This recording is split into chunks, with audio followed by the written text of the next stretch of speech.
Welcome back to the channel. Worlds was an incredible week. We got a lot to talk about. Let's jump into it. We are back, folks. Kelsey is behind the camera. It's been a hot minute since Janice has been back on the channel. We are here in Dallas for a couple more days. I will be headed up to Clash of Canyons, which is in Illinois here. I actually probably will fly out tomorrow to that. No. We got a couple tournaments coming up. The Ben Askren Pro-Am's coming up too, which is gonna be fun. But you guys are probably here to hear about the Worlds. But first, exciting announcement, guys. We have a new sponsorship, Sportsacks 2021. We got the Darkhorse Sportsack and the Get Freaky Sportsack. These will be available this Thursday on their website. If you want more details and information for that, make sure you guys follow them over on Facebook, Twitter, or Instagram. All the links will be in the description down below. If you're not familiar with what Sportsacks are, these are grip enhancement bags, basically. So if you ever find yourself out in the course and it's 100 degrees like it is today, or 100 degrees in Utah like it was during Worlds, and you just start sweating, goes down, and it gets on your hands, and you're like, can't hold the disc properly, these bad boys just get a couple pops, pop, pop. Oh, there, yeah, that, you see that. And then it just completely dries your hand and gives you a little bit of a tacky grip, but nothing too sticky. That's the nice thing. I don't like the sticky feel because then I am worried about having it grip locked and just staying on my hand. This one just does a great job of taking out all the moisture on your hand. And something also, if you haven't played in tournaments yet, you might be thinking to yourself, I'm fine, I don't need one of these things. My hands never get to the point of where I feel like I can't hold it. Wait until you play a tournament. Yeah, have you ever heard the song from Eminem? His palms are sweaty, knees weak, arms. Yeah, it's true. Your hands will get a little clammy when you start getting nervous. Mom spaghetti. And these things come in handy. I used it the entire week in Utah, never had any grip issues at all. I had other issues, but not grip issues. So Sportsacks, thank you so much for the sponsorship. And make sure you guys support them. Pick these bad boys up this Thursday. All right, we got a 200, new mics. What the heck? We didn't even talk about our new mics. We have new mics. Kelsey's got a new mic. Where's your mic at? Right no, where's your like audio here. thing? It's not even, wait, where? Right here. Oh, and it's good? It is. Even if it's blocked like Yeah. that? Oh my gosh. All right, this is fantastic. Hopefully the audio, guys, we had a lot of issues with audio the last couple with like weird ticking noises and all sorts of stuff. Yeah, these like screw in, they clip in. Yeah, it's all good. We paid a lot of money for these. Hopefully these work. If not, my gosh, what the heck are we doing? This is a little bit of a fort shot. Now, not too many had, there's only 230 feet. There's not that many holes at the fort that were this short. Hole 2 was, but a lot of the fort was getting off the tee, hitting the first gap. If you don't hit the first gap, you were getting a high score out there. First throw of the day out of the car. Oh my, where was it? Project? Well, it's people are just seeing firsthand what happens here. Second throw is always better.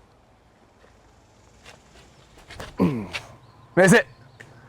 You know what? Third throw is always better. I didn't really want to throw this many shots. Are we forwarding it up today? Am I going forehand through this just to try to hit the gap? Maybe. This was basically my first and second round at the fort. You're witnessing it right here.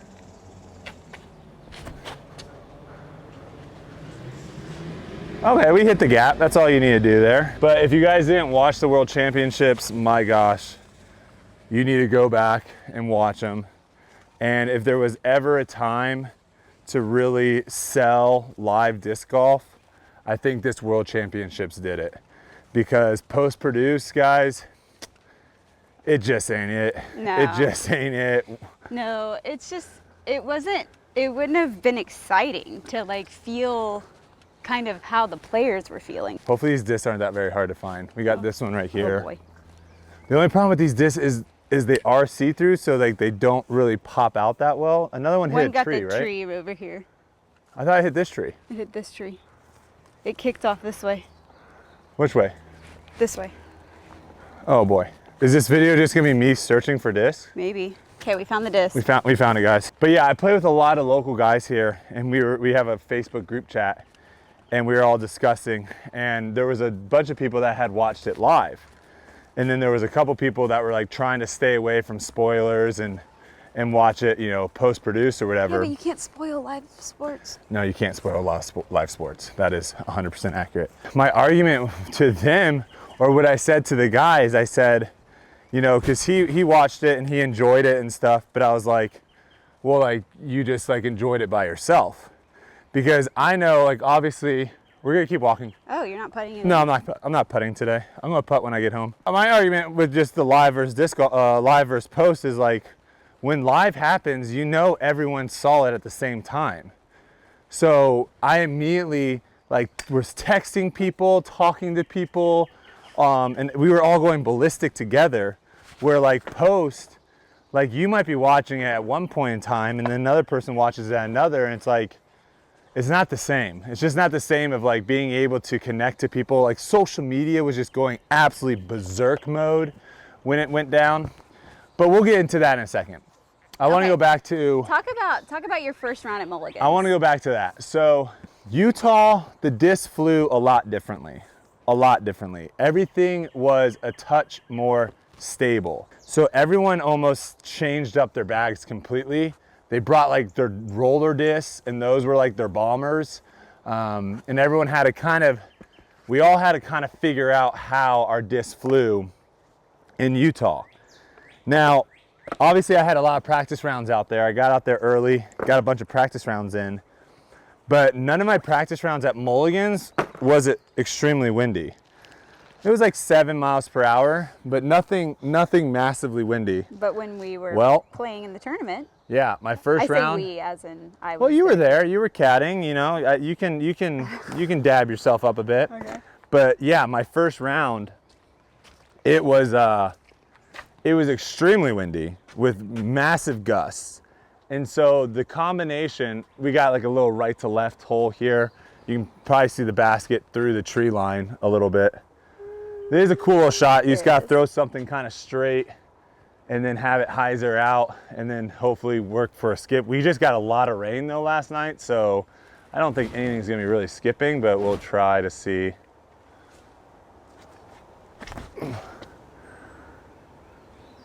I don't think that skipped at all, but it's up there.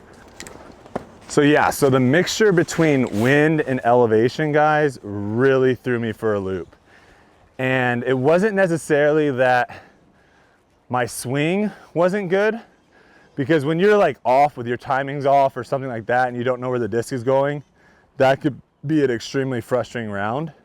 It wasn't like that. I felt pretty good. It was simply, I didn't know what my discs were going to do.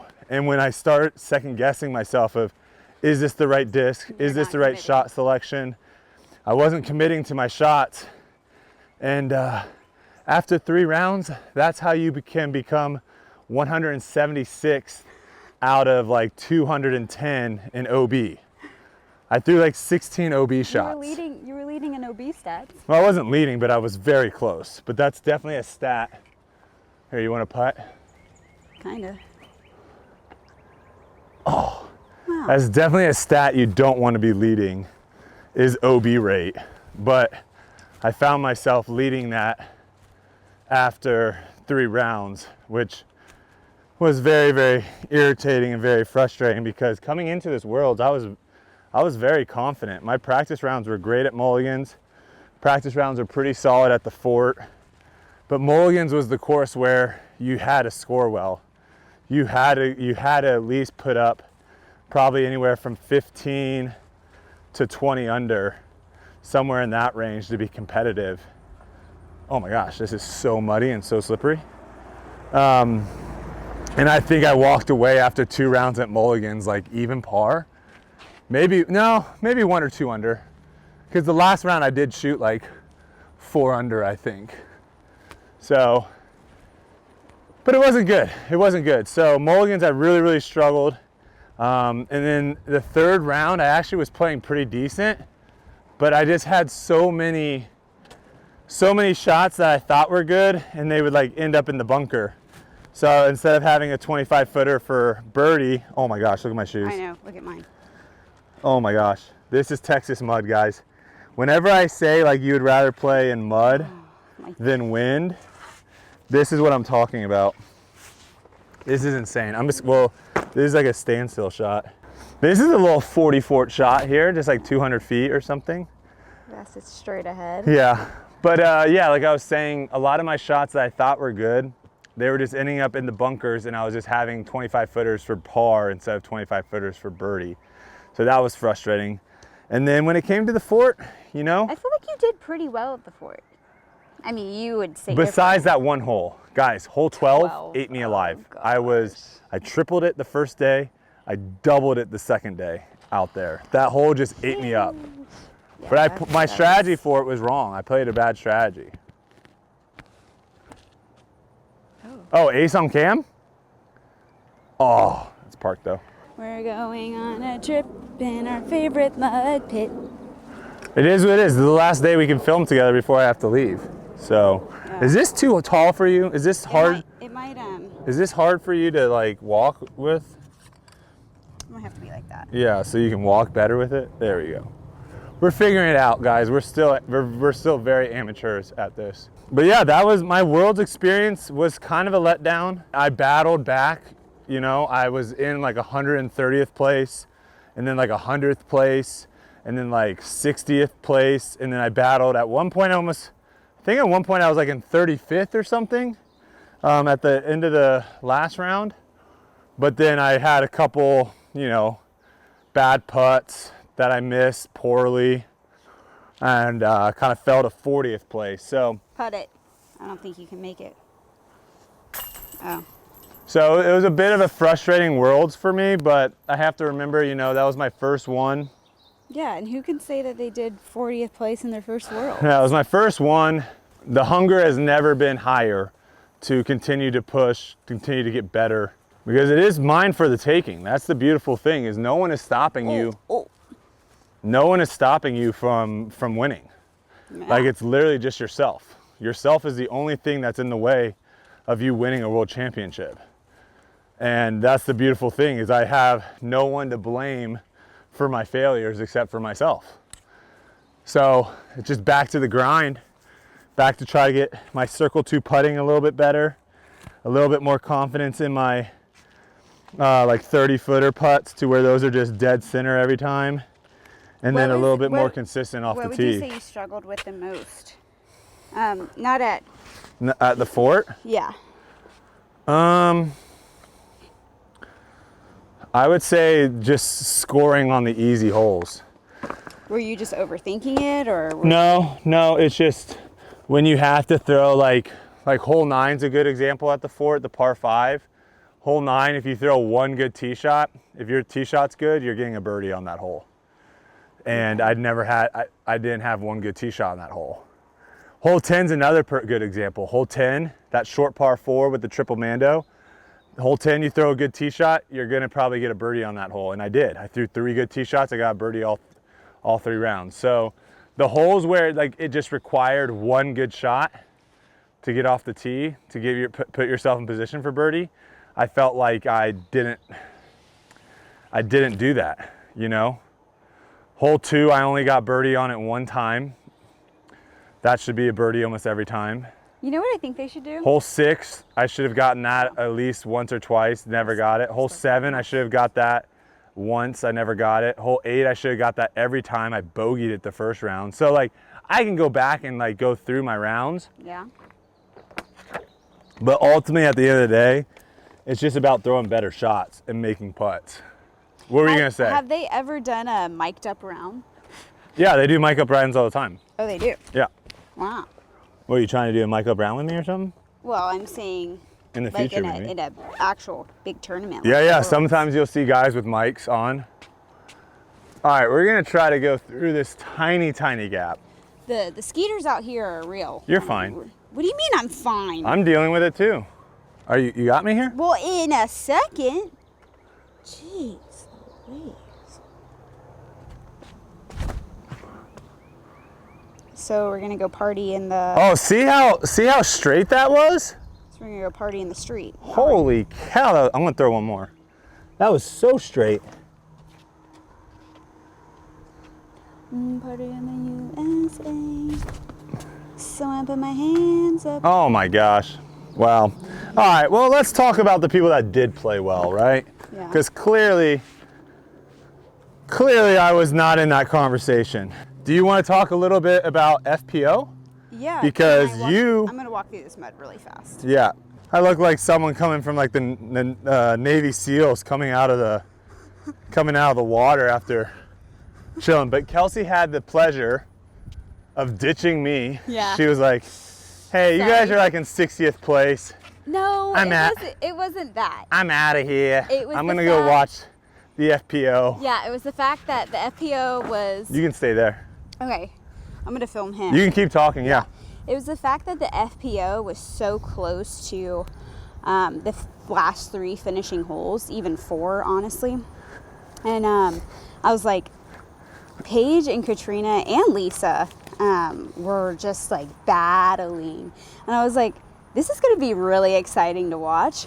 Those last 3 holes were designed, besides the bad drop zone on 18, they were designed perfectly. I don't like that. I don't like the drop zone on 18 or 17 for the pros. I actually don't like the drop zone on any of those holes. Those holes were designed beautifully for drama. Yeah, no, it was drama filled for sure. And just being able to see them just go to war almost in hole 16 when Lisa just did she triple bogey or double bogey? Oh, that was so sad to watch. That was brutal because she was right there. If she makes that putt, she's in the anything lead, can happen. right? Or she was tied. No, she would have been 1 shot back, I think, if she would have made that putt. She was the only one who made it in bounds. She was 2 shots back of Paige, and Paige cashed her par putt from the drop zone. So she would have made that putt and would have been 1 shot back. But at that point, now you have 3 people in contention going in at 18, like Paige laying up. I don't know if she lays up anymore. Like we're gonna start walking back. Okay. The whole situation completely changes. Yeah. When you have 3 people in contention versus 1 because you're just playing a match play situation. But yeah, Kelsey was there front and center. She got to see it all break down. I didn't watch 17 because that was kind of it was hard to see out of the way. Yeah. But then, going into 18. Yeah, you got to see the magic happen. I got to see it happen. And Kat threw, if James doesn't throw in on 18, Kat threw the shot of the tournament. Yeah. Her second shot was. Her second shot was great. They had a hard time really showing on camera just how difficult that second shot is. Not even the second shot, the hole in general. Yeah, the tee shot's not that bad. Tee shot's not that bad. Okay. The second shot is really the tricky thing, and the more right you are on that fairway, really that second shot almost becomes. I mean, I told myself that if I was right of a certain tree, I'm laying up, and Kat was right of that tree, but she knew she couldn't lay up, and she just threw, a shot of the ages. Yeah, and then of course when Paige hit the band, I was like, yeah, at that point, feel the clench. It would have everyone's jaws when the disc went off the band. It would have been interesting if she makes that putt for bogey to essentially force Kat to either run it to try to win, or does Kat lay up and just play for the playoff? There's a lot of situations, but I love just the OB nature and the difficulty of that 18th hole because it forced players to have to make decisions. Yeah. And I think that's really, if we can see more holes like that, instead of having 1 hole on the entire golf course like that, let's have like 15, 14 holes like that, where everyone's stressing out, trying to figure out what the heck they're supposed to be doing. Okay, so back to you overall. Yeah, so we'll end it with the James Conrad shout out. My gosh, dude, what a tournament. Well done, my friend. I haven't had too much interactions with James over the last year or so, but every time I see him, he's always nice, always says hello. And a nicer guy couldn't have won it. And at the end of the day, that doesn't really matter, I guess, because it's really whoever plays the best. Yeah. It doesn't really matter if you're nice or not. Yeah. But he had one heck of a tournament. Yeah. And the fact that he was able to do everything that he did at the fort with just primarily a backhand just shows you how dialed in he is with his backhand. And hats off to him, man. Heck of a tournament. one that will never be forgotten. And it was exciting, man. I'll tell you, we were behind the 18th green, like tucked away in a scoring tent watching. And when that shot went in, it made you actually feel something. And I think really, ultimately, that's what sports is all about, is actually feeling something. And everyone there felt something. Oh, yeah. And if you were there to witness it live in person, or if you were there to witness it live watching on the Disc Golf Pro Tour Network, I think we all felt something, and that's what makes us keep coming back out here and playing. So hats off to James and Kat for 2 incredible tournaments they both played. And I look forward to playing in the next one and seeing what happens. But that's gonna do it, guys. Sportsacks this Thursday, the Get Freaky, the Darkhorse. Make sure you check them out. Pick 1 up, pick 2 up, pick 10 up. There's no limit on these. Pick whatever you want. Someone said they're gonna buy 80 of them. Sweet. Hopefully you guys enjoyed this video. I will be having a Darkhorse podcast coming soon where I will dive a little bit more into all the behind the scenes stuff that happened. I wanted to keep this one kind of fresh and nice and all that, but I will dive a little bit more into some of the behind the scenes stuff that happened at Worlds and where I think things might be headed in the future. So if you haven't subscribed to the Foundation Podcast Network, the link for that would be in the description down below. I think we're close to 10,000 subscribers, so help us get to 10,000, and we'll see you guys in the next one. Keep slinging them discs.